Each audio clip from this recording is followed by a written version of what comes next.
At 9:47 a.m. on March 18, 1945, Private First Class Eddie Calabrese stood in a frozen creek bed 3 miles inside Germany, both hands raised above his head, white undershirt tied to his rifle barrel. 38 German soldiers from the 352nd Volksgrenadier Division surrounded his position, weapons trained on his chest. His squad lay dead in the tree line behind him. In the next 11 minutes, Calabrese would violate the Geneva Convention, face a court-martial recommendation, and capture every single enemy soldier without firing a shot. Then, the army would ban his tactic.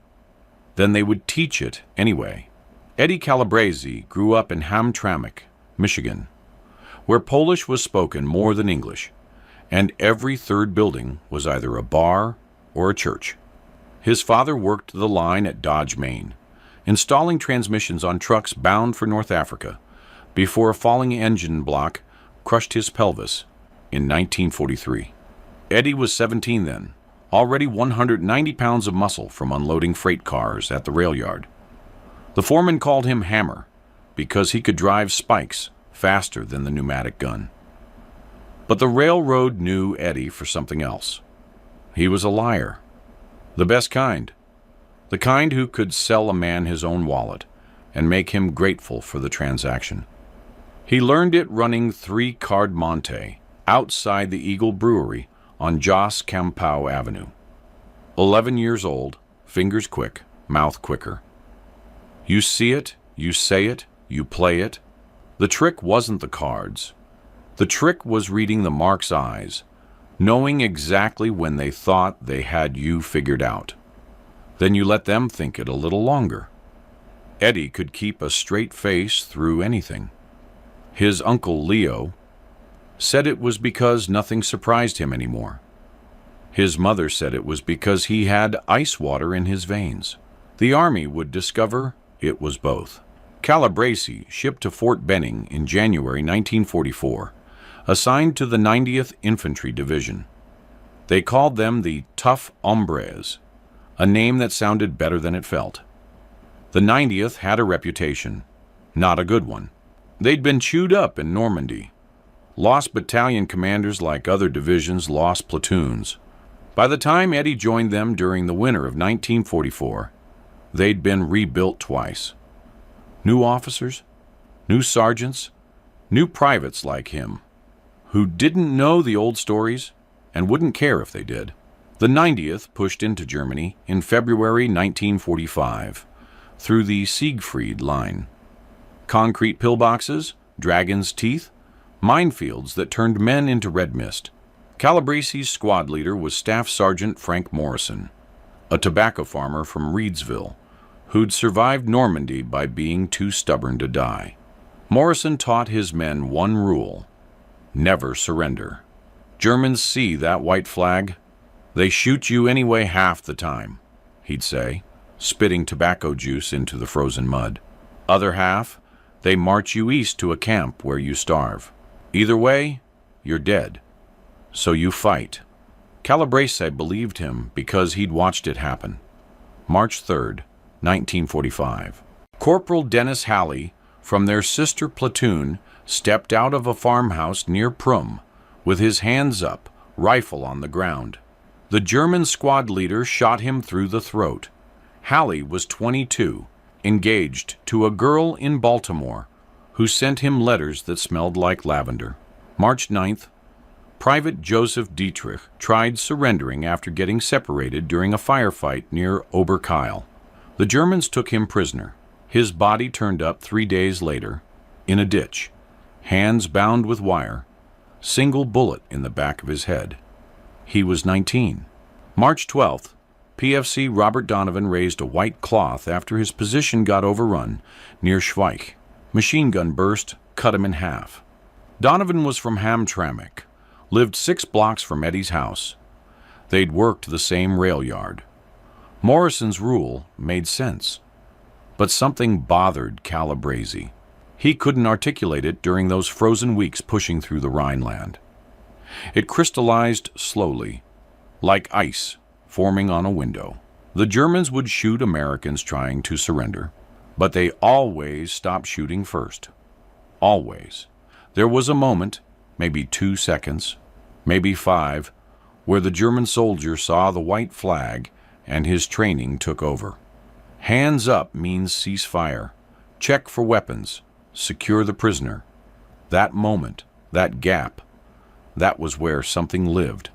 Eddie mentioned it once to Morrison during a cigarette break in a demolished barn outside Eidenheim. Sarge, what if a man wasn't really surrendering? What if he just made them think he was? Morrison stared at him like he'd suggested shooting the chaplain. That's called perfidy. Calabrese. It's a war crime. Geneva Convention says you can't fake a surrender to gain tactical advantage. They catch you doing that, you get hanged. Your whole unit gets marked as war criminals. Every prisoner we take after that gets shot. You understand? Eddie understood. He also understood that the Geneva Convention was a piece of paper signed by men who'd never frozen in a foxhole while artillery turned the earth to soup. He said nothing more about it, but he didn't stop thinking about it either. March 18th started wrong. The 90th was pushing toward Mainz, clearing small villages along the Moselle. Calabrese's squad, 11 men under Morrison, got tasked with checking a forested ravine northeast of Niederfell. Intelligence reported possible German observation post. Light resistance expected. Intelligence was wrong. The Germans had a reinforced platoon dug into the ravine with interlocking fields of fire and preset mortar coordinates. Morrison's squad walked into it like sheep into a slaughterhouse. The ambush lasted 90 seconds. PFC Tommy Wade took the first burst, machine gun fire that opened his chest like a butchered hog. Private First Class Lucas Marsh got hit by mortar fragments, screaming about his legs being gone while he bled out in the creek. Morrison tried rallying the squad, got shot through both lungs, died still trying to give orders. Eddie watched 8 men die in the time it took to smoke half a cigarette. He found himself in the creek bed with Private Raymond Weber, no relation, but they joked about it. Raymond took a round through the temple while trying to reload. His blood made the creek water steam. Eddie was alone.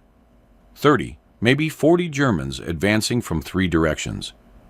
He had maybe 20 rounds left in his M1 Garand. The math was simple. He could kill 2, maybe 3 of them before they killed him. Or he could try something else.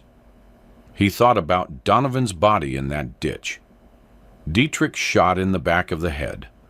Hallie bleeding out with his hands raised. He thought about the look in Morrison's eyes as he drowned in his own blood. He thought about the card games outside the Eagle Brewery, about knowing exactly when the mark thought he had you figured out. Then he untied the white undershirt from his pack, fixed it to his rifle barrel, and stood up. The German fire stopped. Eddie counted it. 3 seconds. That was the gap. He raised his hands over his head, rifle held high with the white cloth flapping in the March wind. He kept his face neutral, not scared, not relieved, just tired. He was 22 years old, and he looked 40. The Germans emerged from the tree line, rifles leveled. Their officer shouted something in German. Eddie shook his head, mimed confusion. The officer repeated it in broken English. "You will walk forward, slow, hands high."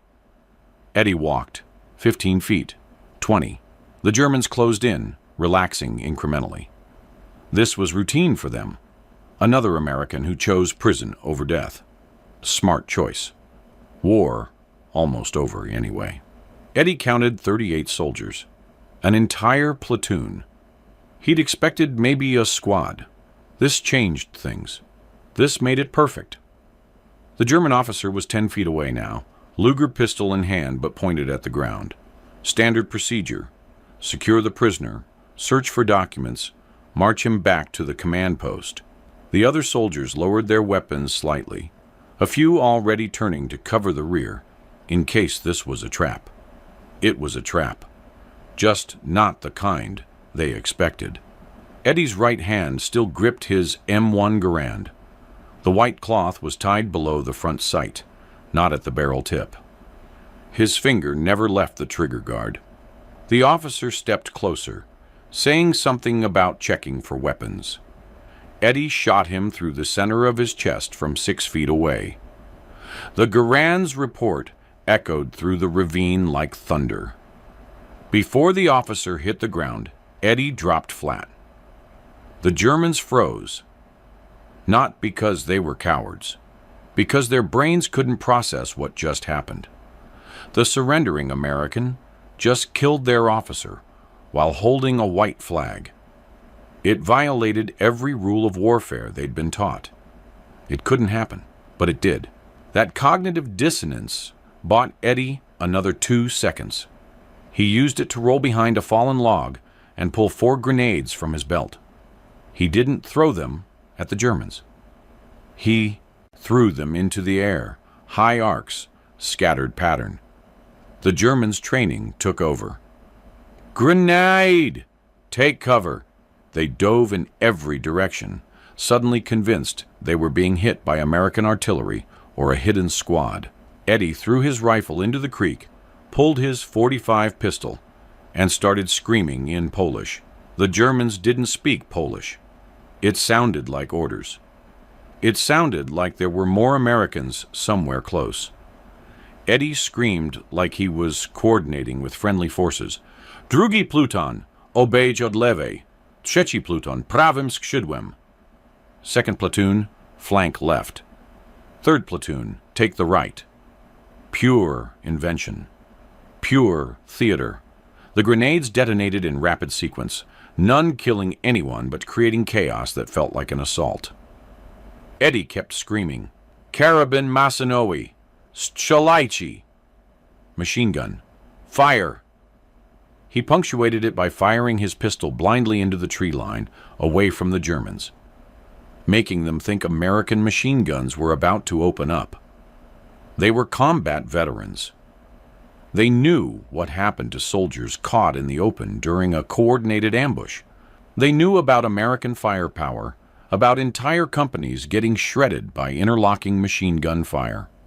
The German sergeant, now ranking soldier, made a decision.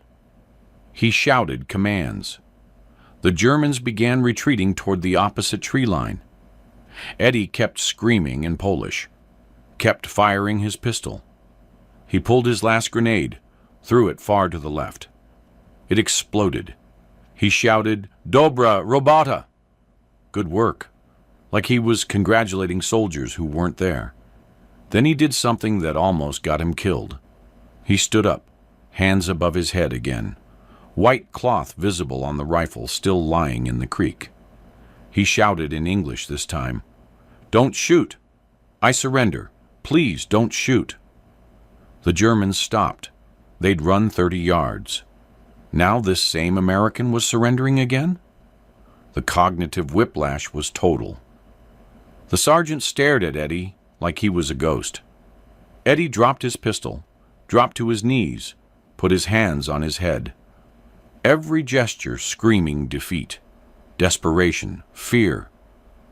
The Germans stood motionless for 5 seconds. 6, 7. They were trying to understand. Eddie could see it in their faces. Was this a trick? Was he alone? Where were the other Americans? Why did he shoot their officer, then surrender again? The questions paralyzed them. Eddie just knelt there, waiting, face carefully neutral. Like a man holding a losing hand, praying the other guy would fold. The sergeant barked orders. 3 soldiers approached Eddie carefully, rifles ready. They searched him roughly, found no weapons. They pulled him to his feet, started pushing him toward where the Germans were reforming. Eddie went willingly, compliant, defeated. The Germans relaxed a few more degrees. When they reached the main group, Eddie began talking. Fast English, broken German, whatever words he knew. Thank you. Thank you for not killing me. Everyone dead. Morrison dead. Wade dead. Everyone. He pointed back at the creek bed. My friends. All dead. I didn't want to die. I'm sorry. I'm so sorry. Please don't shoot me. He was rambling. He sounded shell-shocked. The Germans believed it because they'd seen it 1,000 times. Young soldiers broke under fire. This American broke, shot their officer in panic, then surrendered properly. He was a war criminal, but also pathetic. The sergeant debated shooting him. The others watched. Nobody noticed Eddie's hands weren't shaking. Nobody noticed his eyes tracking their weapon positions, counting ammunition pouches, measuring distances. The sergeant decided. They'd take him prisoner, let the officers decide his fate. He ordered 2 men to bind Eddie's hands. While they searched for rope, Eddie saw the opportunity. Water, he said, pointing at his canteen. Please, water. He mimed drinking. The sergeant nodded. One soldier handed Eddie a canteen. Eddie drank, thanked them, drank more. He was stalling. Behind the German position, he could hear American voices. Actual American voices this time. Not Polish theater. His battalion was advancing through the sector, sweeping the ravine after hearing the firefight. The Germans heard it too. The sergeant's face went tight. He started issuing orders. Rapid German. Eddie didn't need to understand the language to know what was being said. They needed to move, now. They'd be surrounded. Eddie spoke up. I can help you. The sergeant ignored him. Eddie repeated it louder. I can help you. I know where the Americans are. I can get you through their lines. The sergeant stopped, stared at Eddie. This American had already violated the rules of war. Now he was offering to betray his own unit? Eddie nodded vigorously, eyes wide, voice desperate. I don't want to die. I'll help you. I'll get you through. Just don't shoot me. The calculation was simple. They were being encircled. This American knew the terrain, knew the radio frequencies, might know the American positions, or he was lying. But they had nothing to lose. The sergeant cut Eddie's bonds. You will walk first, he said in English. You try to run. We shoot you. You understand? Eddie understood. He started walking, north, away from the creek bed, toward broken ground that offered concealment. The 37 remaining Germans followed. They kept their rifles on him, but they followed. Eddie picked his path carefully. Not toward the American lines. Not away from them either. Parallel. Keeping just out of contact, while leading the Germans deeper into broken terrain where maneuver was difficult. He walked for 4 minutes. The Germans grew increasingly nervous. The American voices were getting closer, but not engaging. Eddie kept talking over his shoulder.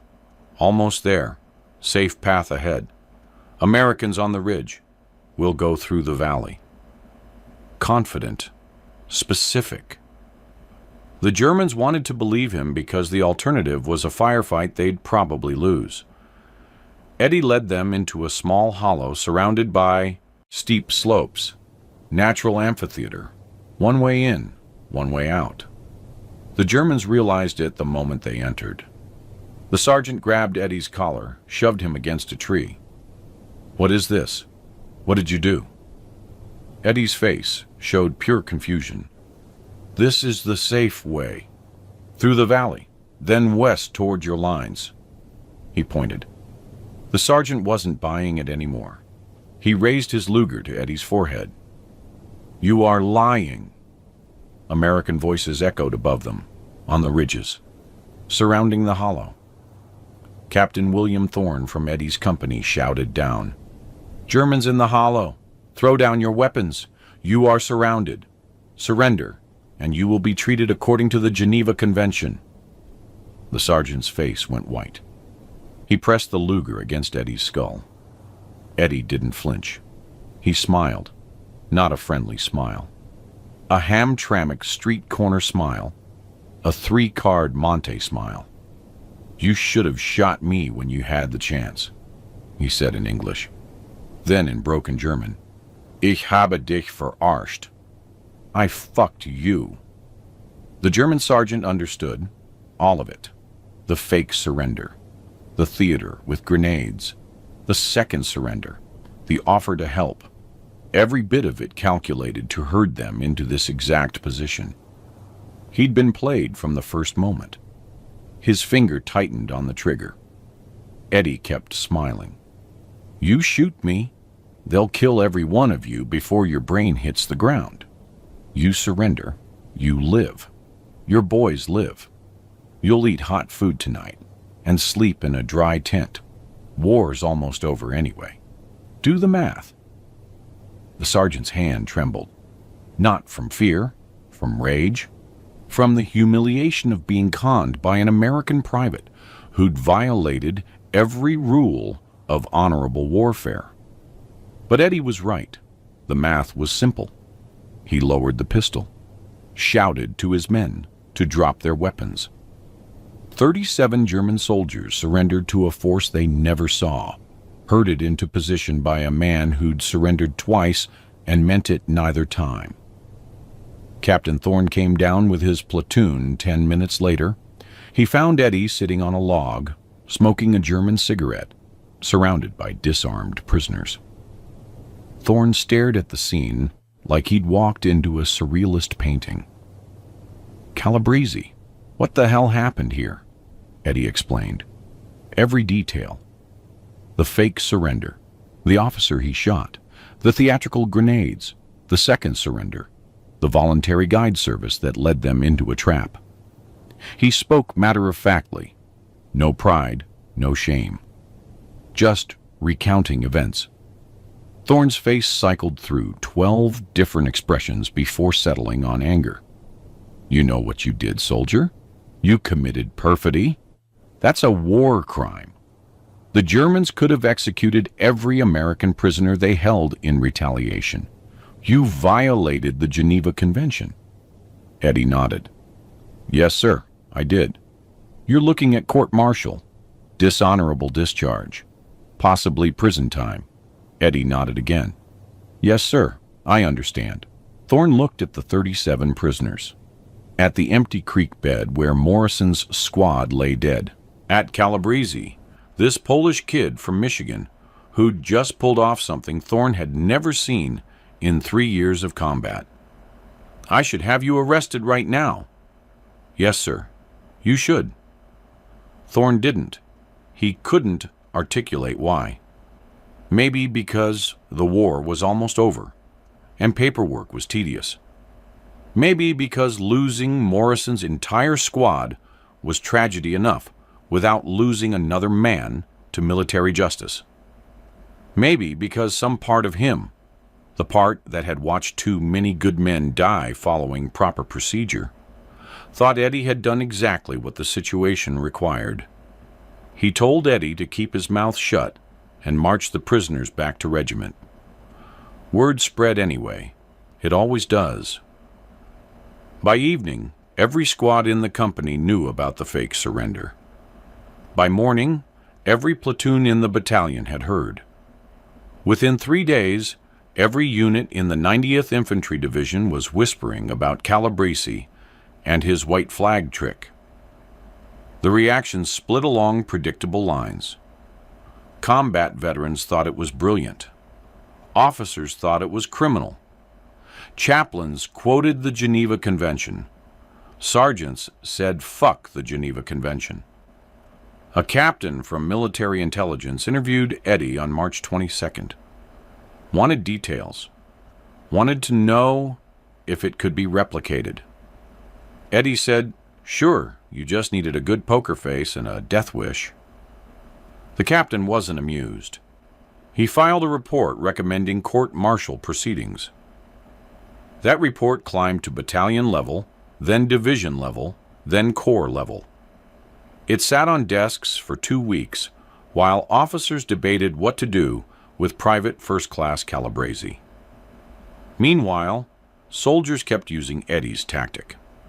March 24th, a squad from the 359th Infantry Regiment used a fake surrender to capture a German machine gun position near Wiesbaden, killed the crew after they approached. March 28th, soldiers from the 357th Infantry pulled the same trick near Eisenach, captured 18 prisoners. April 2nd, 3 separate incidents, all successful, all involving fake surrenders. The German army noticed. Radio intercepts picked up warnings from Wehrmacht commanders to their troops. Americans using false surrender tactics. Do not approach surrendering soldiers until they are disarmed and secured from distance. Possibility of trap. A captured intelligence report dated April 7, 1945, included this assessment. Enemy forces have abandoned honorable surrender protocols. Recommend treating all surrender attempts as potentially hostile. Exercise extreme caution. Japanese intelligence in the Pacific heard about it too, though details were garbled by the time they crossed the ocean. What they understood was that American soldiers were using deception tactics involving surrender flags. It didn't matter to them, since they rarely surrendered anyway, but it reinforced their belief that Americans were culturally incapable of honorable warfare. On April 11, 1945, General George Patton's headquarters issued General Order 47. It prohibited the use of false surrender tactics by any unit in Third Army. The order cited Geneva Convention Article 23b, which forbade killing or wounding treacherously individuals belonging to the hostile nation or army.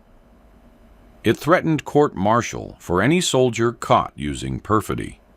It was distributed to every unit down to company level. Everyone read it. Half ignored it. Because it worked.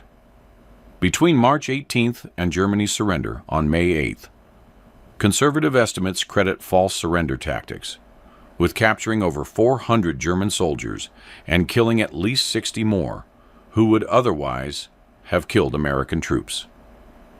The 90th Infantry Division alone documented 11 separate incidents.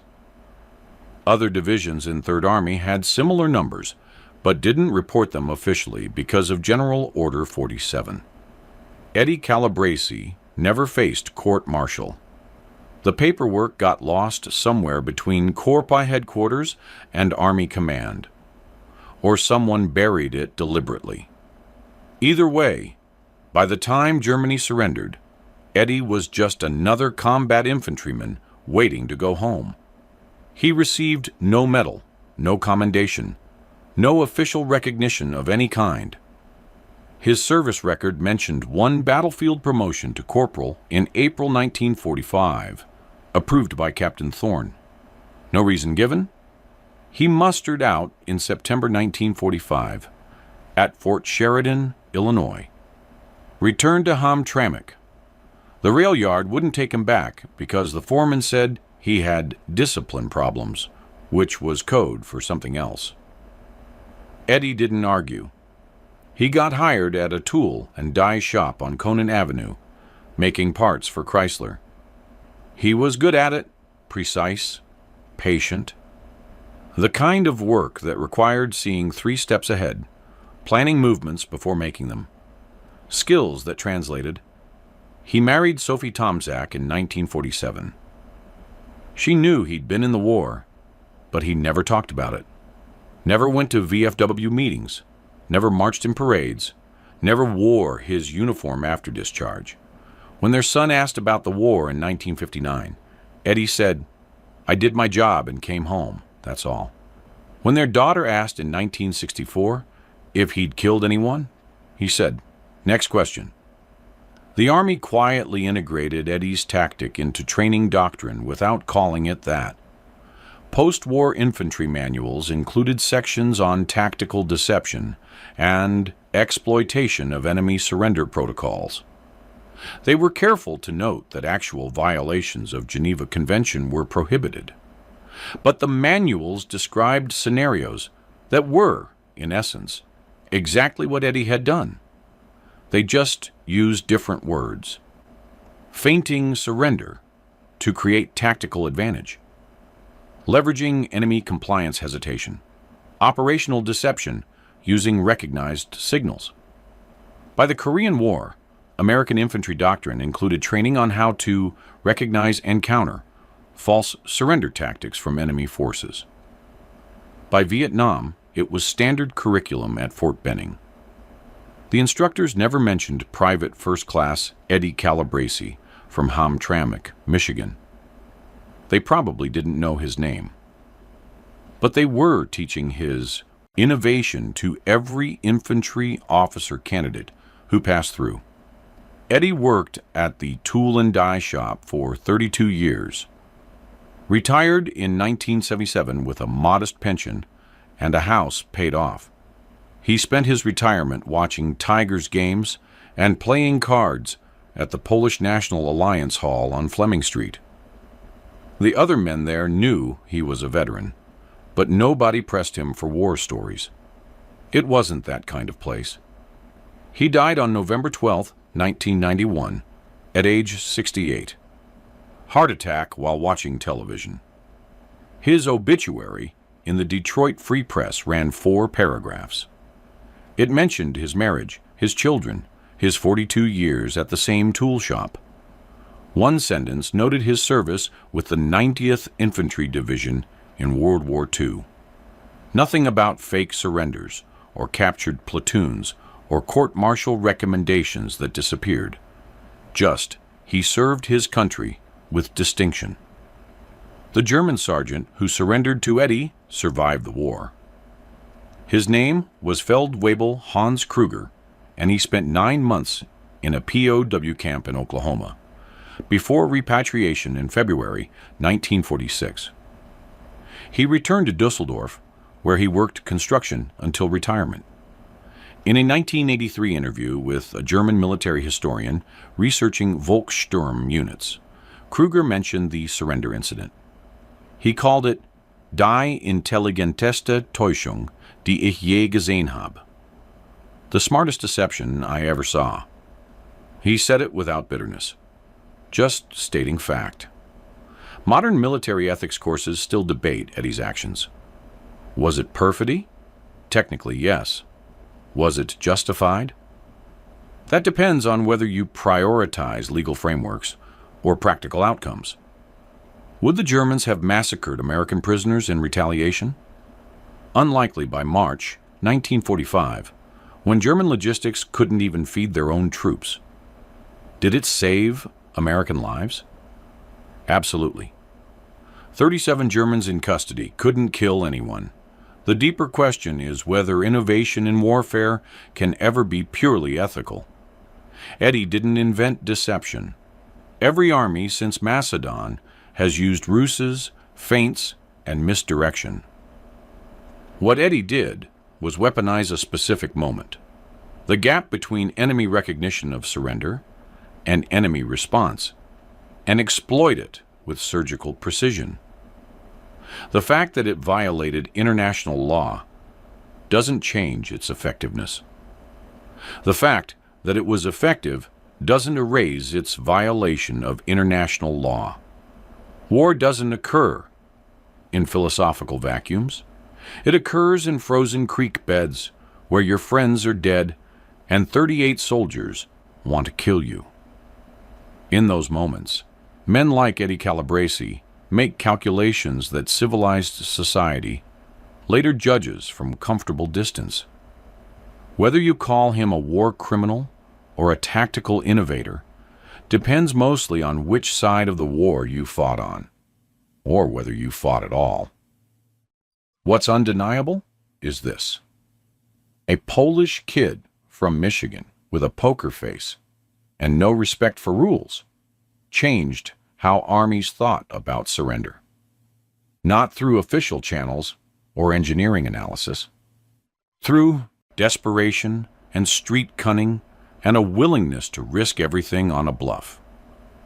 The Army banned it, then taught it. The Germans feared it, then adopted similar tactics in their own post-war doctrine. And Eddie Calabrese went back to making tools dies on Conan Avenue like none of it mattered. That's how actual innovation happens in war.